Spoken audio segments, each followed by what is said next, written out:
পশু পাখিদের সর্দার পশুদেরকে বলে তোমাদের একটা বড় জঙ্গল কেটে ফেলতে হবে। তখনই একটা গরিলা বলে সর্দার আমরা যদি জঙ্গল কেটে ফেলি তাহলে মানুষজন গিয়ে কোথায় থাকবে? তখনই সর্দার বলে আমি তোমাদেরকে আদেশ দিচ্ছি যাও জঙ্গল কেটে ফেলো। তারা সর্দারের কথা মতো জঙ্গল কাটতে বেরিয়ে পড়ে, কিন্তু মানুষ এদিক ওদিক ছোটাছুটি করছে, তারা কোথায় গিয়ে থাকবে? তাদের বাড়ি ঘর কিচ্ছু নেই। এবার শহরে থাকা পশুগুলো ফোনে স্ট্যাটাস দিচ্ছে যে মানুষদের কত কষ্ট, তারা কোথায় গিয়ে থাকবে। তখনই একটা পশু এসে আরেক পশুকে ভিডিও দেখায়।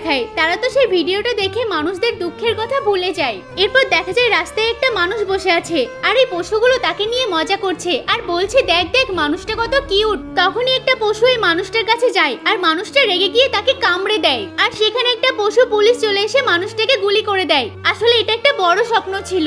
তখনই ছেলেটার বন্ধু এসে বলে চল জঙ্গল কাটতে হবে। তখনই তার বন্ধু বলে না রে আমি এই কাজ করতে পারবো না, আমরা যদি জঙ্গল কেটে ফেলি তাহলে পশু পাখিরা কোথায় থাকবে? ছেলেটা ভাবে আমার স্বপ্নের মতো যদি আমরা ওই জায়গায় থাকতাম